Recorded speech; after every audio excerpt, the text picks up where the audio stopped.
Saudi Arabia is at a turning point in its history. Last month, the government cracked down on dissidents and detained dozens of civilians. The events took place at the backdrop of other global developments, such as the referendums in Iraqi Kurdistan and Catalonia, as well as the ethnic cleansing of Rohingyas in Myanmar. Thus, the Saudi crackdown went largely unnoticed in international media. Outlets that did cover the events presented it as a violation of human rights. Yet the nature of the arrests is more subtle and indicates that King Salman is preparing to abdicate his throne and install his son bin Salman as the new ruler of Saudi Arabia. My name is Shirvan and welcome to Caspian Report.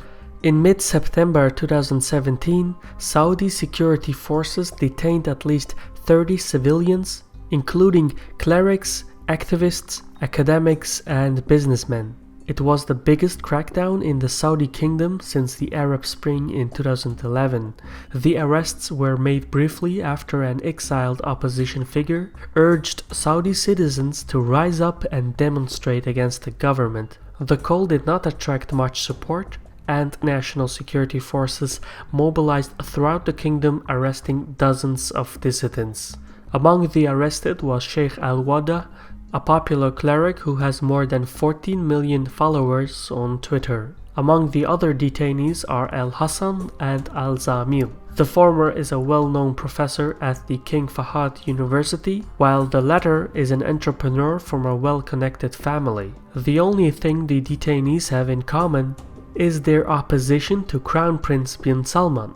More specifically, they openly contested bin Salman's policies in Qatar, Yemen, as well as his social and economic reforms, which include the privatization of state assets and the reduction of subsidies. Government officials in Riyadh stated that the crackdown was necessary to dismantle a foreign intelligence network with links to the Muslim Brotherhood and Houthi rebels in Yemen. This thinly veiled euphemism suggests that Iran and Qatar are seeking to overthrow the government in Saudi Arabia.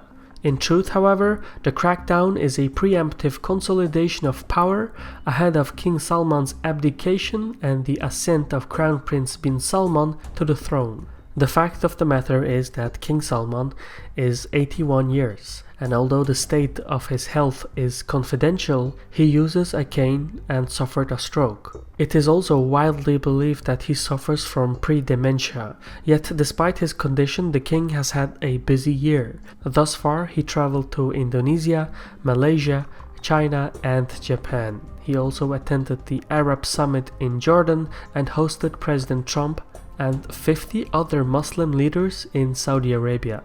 So despite his illness, King Salman has proven himself still capable of governing for some time to come. Yet the monarch has a demanding position, which is why he transferred much of his power to his son bin Salman, who rocketed to the pinnacle of power in the kingdom. Today, bin Salman is the de facto ruler on a day-to-day level. He oversees diplomacy, defense, economy, and other key agencies of the government. Bin Salman is the end of the lineage of kings who could trace their lineage to Ibn Saud directly. But he will have to establish his own legacy. Among his many agendas is the Saudi Vision 2030, which aims to decrease the country's reliance on oil and introduce social and economic reforms. How exactly these revisions will be implemented is still in question. Recently, the economic initiative was somewhat downscaled a year after its introduction. Even the initial public offering for Saudi Aramco has been delayed to late 2018 and may even be further delayed to 2019. Without the initial public offering, Riyadh cannot start on the reforms. Furthermore, economic reform in Saudi Arabia will have to come with a social overhaul. The recent announcement that Saudi women will be permitted to drive motor vehicles marks the symbolic start of the upcoming social reforms. In addition to social and economic change, bin Salman's signature policy, the war in Yemen, has no end in sight. Fighting has ended up in a stalemate and the war has brought mass starvation and tragedy for the Yemeni people. As of this writing, with the outbreak of cholera, roughly 7 million people are at risk. Bin Salman is also behind the Saudi rivalry with Qatar, which has broken the Gulf Cooperation Council into hostile camps.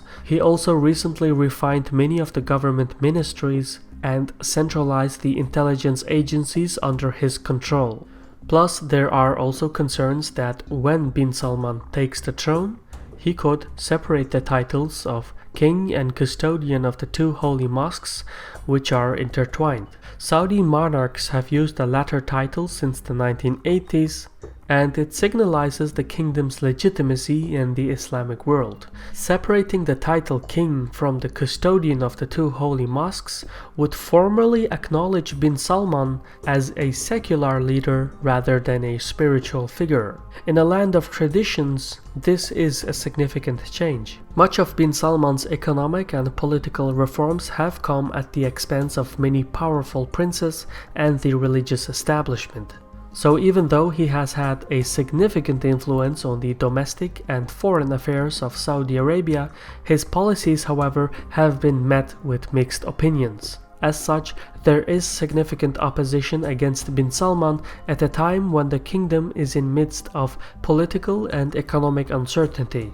In this context, although there is no factual evidence, Bin Salman's policies and the recent crackdown has fueled speculation that a larger change is underway. Some Saudi analysts believe that the crackdown is meant to reinforce the crown prince's authority before his father retires and abdicates power to him.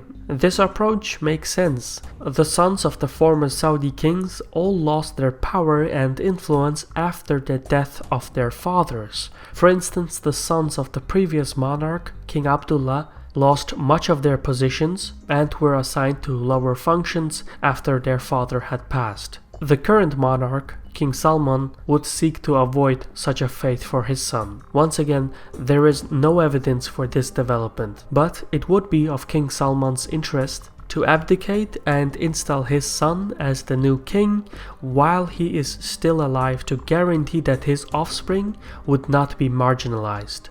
King Salman's abdication would also not be unprecedented. In 1964, King Saud, at gunpoint, gave up the throne after a decade-long struggle with his brother Faisal. Although no such scenario exists today, peaceful exits of monarchs have transpired in neighboring countries. Most recently, in 2013, the former ruler of Qatar, Sheikh Hamad, abdicated and installed his son Tamim in his place. These precedents illustrate that abdication of power is a feasible option for the Saudis. For now, however, regardless of the anticipation, the transfer of power is unlikely to take place before King Salman's visit to Washington, which is set for early 2018. Afterwards, Salman could retire, abdicate, and turn power over to his son. In the meantime, as Bin Salman pursues and implements his goals with a firm hand, more crackdowns could follow. This was a Caspian report by me, Shirvan. Special thanks to our contributors on Patreon who made this report possible. For more information on our crowdfunding platform, visit patreon.com/CaspianReport. In any case, thank you for your time and Sarol.